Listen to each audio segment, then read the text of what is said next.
Episode 3735, Stop Doing What You Always Want. Moms, it's time to rediscover, rejuvenate, and renew who you are in mind, body, and spirit. Welcome to Create Your Now, Your Best Selfie, the show to help you do just that. Here's your host, certified life coach, personal trainer, and nutritionist, Christiane Wargo. Happy day. How are you doing this weekend? Hopefully you've got some downtime prepared. Maybe you're enjoying some fun in the sun. Well, today is Relationship Builders. It's all about the person you're sleeping with. So stop doing what you always want. For those of you who are brand new to Create Your Now, welcome to this incredible family. I'm so delighted of your presence.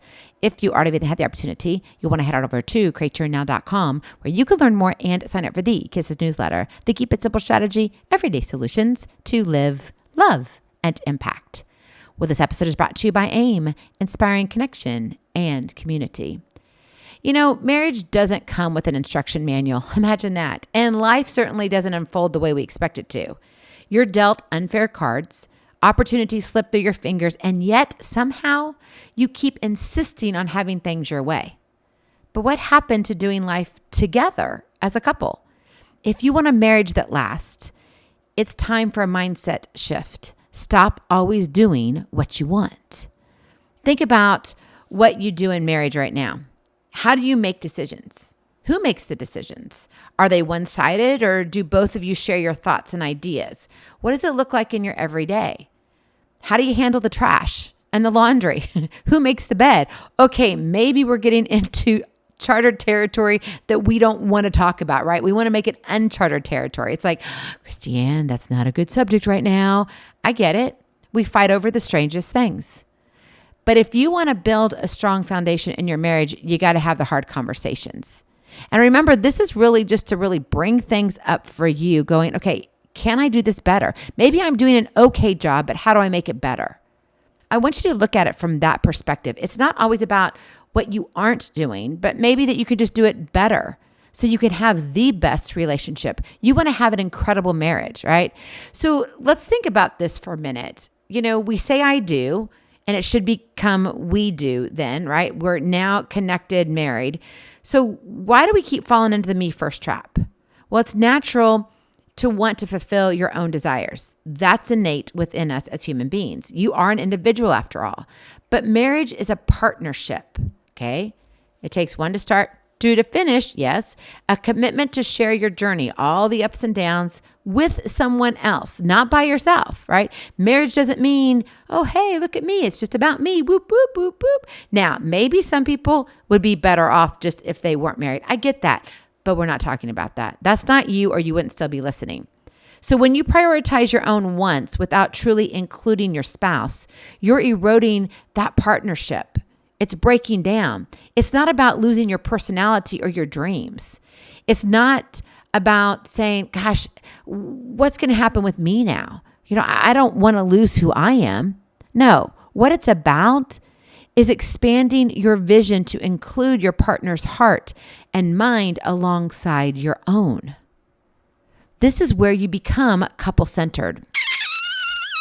That is your kiss to keep it simple strategy. Become couple-centered, not self-centered. We're real good at that, right? But if you're a couple-centered spouse, it means you actively choose to weave your decisions, desires, and daily life with a perspective of we rather than look at me, right? That's what we're trying not to do.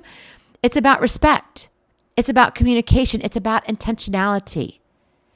It's about you waking up and saying, I want to work on this marriage. Why? Well, because there's something about this person that I just really do like. I'm attracted to him. He's really cute when he smiles this way, but he drives me crazy. He's got this other quirk over here. That's fine. We all have quirks, right? We do. But just because we all have quirks doesn't mean you have to be self-centered. Doesn't mean you get permission to be a jerk. You still can be couple-centered. Starts with one, right? You start with one and you finish with two. So don't sit here and also make excuse. Well, I know I'm always doing this. Be careful how you use the word always. All right. Now notice in my title here, what did I say? I said, stop doing what you always want. Yes, I use the word always. Why? Because if you are more self-centered, most likely you have the tendency to always do what you want. You always are picking where you want to go out to eat. Now, maybe that works in your relationship. For me, honestly, I just wish somebody would make that decision. Unless if we're staying at home, then I make the decision. If we're staying at home and I'm cooking, I'll decide what's on the meal because I already know what's in the refrigerator. I know what's in the freezer. I know what I can pull out, what I can put together in the time frame that we need to do, right? That's fine. But if we're going out, quite frankly, I don't like going out. Yeah, that's a big secret, by the way. It's something that it's like, yeah, I really don't like it. Why? Because I actually am a better cook. And I feel like no matter where I go, it all tastes the same because it's all processed. There's nothing fresh about it.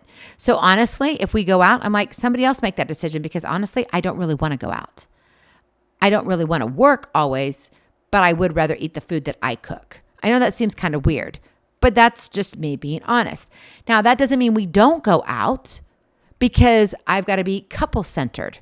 I've got to be able to say, you know what? This is for the best of us or the family at that time. And so of course we go out to eat.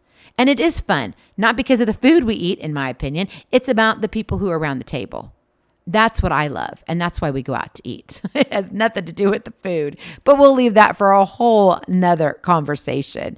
But seriously, what does it look like in real life? How can you have these practical ways where you can ensure to stop doing what you want and start including your spouse on a more regular basis? Okay. And check your pulse here. Maybe you're doing it pretty well, but maybe you can do a few things a little bit differently to become the better spouse. Number 1, check yourself before you act. Practice intentional pause. This is so important. Pay attention. Seriously. Before you make decisions, especially big and impactful ones, pause. Ask yourself, would my spouse agree with this? How will this affect us? Have I asked for their input?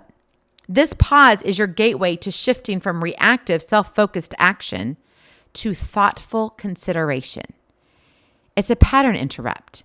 It interrupts the autopilot mode of doing what I want and opens the door to dialogue, even if it's just internally at first. Sometimes we have to have that pattern interrupt to say, wait.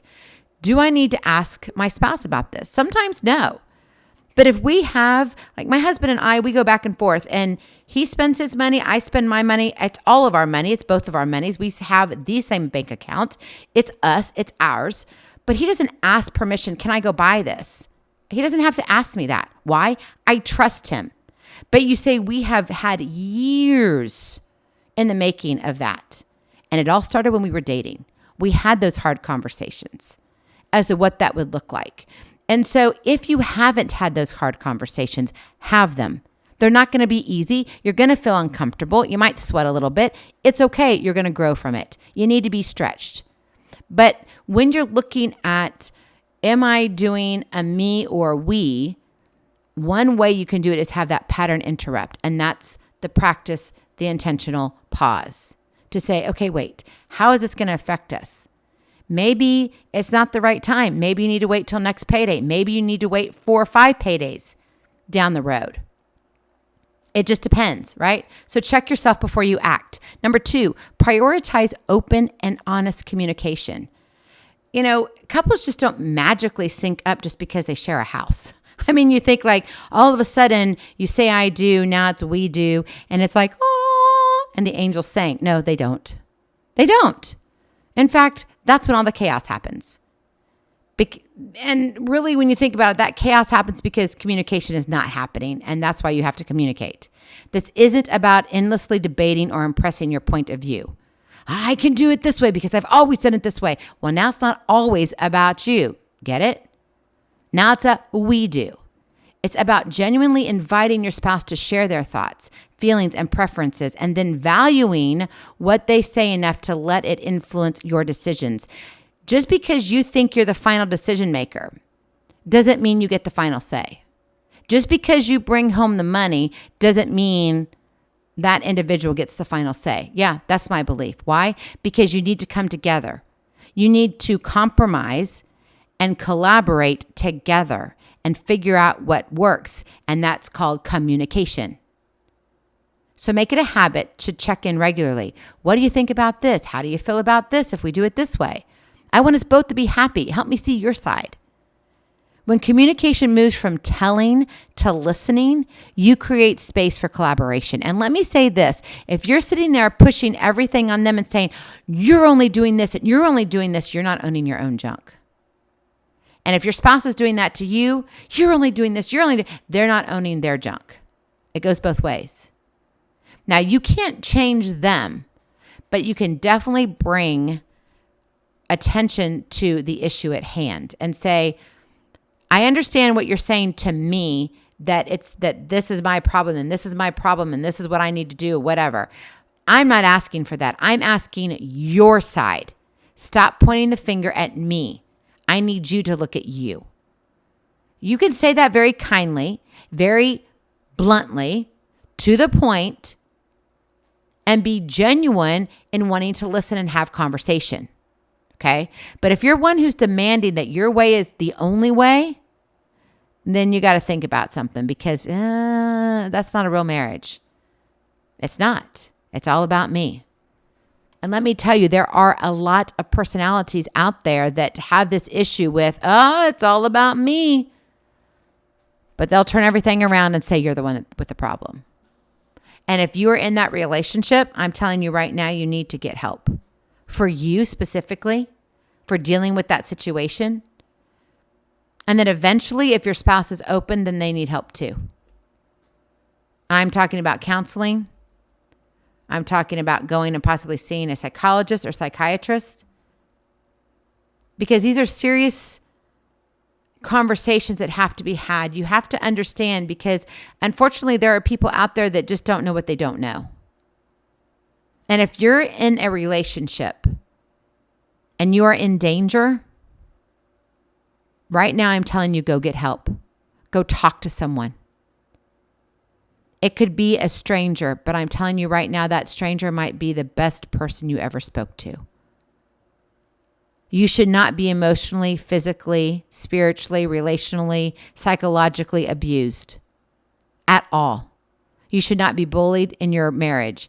Now, I'm not saying you're not going to have heated arguments. That happens. You're not going to say maybe a few 4-letter words here and there.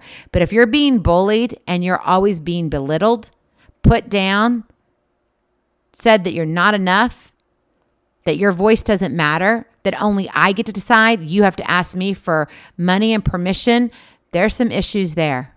You need to go get help. And I'm being serious and genuine with you. And if you are fearful of your safety, you need to find someone that you can trust in your circle. And you go to them and say, will you go with me to the police or to the ER or to the doctor? And you go ask them for help. And what do you do next? Because there are shelters around. There are people that can help you. You should not suffer in silence. So right here, what we're talking about here today, stop doing what you always want. I'm not referring to those people who are in a bad, abusive situation. Okay? I'm not talking to you. You need to go be safe. You need to go get help. Okay? I want you to hear that. And maybe this was your divine appointment to hear that. Maybe you've been waiting for a long time, months into years, and you've been thinking about it. Don't think about it anymore. You are an incredible individual, and you deserve to be treated with respect and kindness. Enough is enough. So go get help in a secure and safe fashion, okay? Seriously, because unfortunately we don't talk about these things. We don't. And I think people are afraid to have these conversations. But when you're dealing with people who are sinful creatures, naturally, there's going to be problems. There's going to be struggles. But there's a difference of having a safe home and having an environment that is abusive. You can have a safe home and have these kind of conversations, but when you're in an abusive home, you can't have these conversations. And that's why I'm saying this doesn't apply to you. Because you got to be safe first. So it's very important to understand that. And sometimes you may not understand and think that you're the one who's kind of going crazy. That's why you need to go get help. because you may have somebody that you're married to or living with that is pushing upon you their narcissistic behaviors or whatever that is. And so you've got to be very, very careful to protect yourself. So it's very important to understand that in this conversation that we're having here, stop doing what you always want. This is about a safe environment, a safe marriage, a somewhat stable marriage. Doesn't mean it can't be better.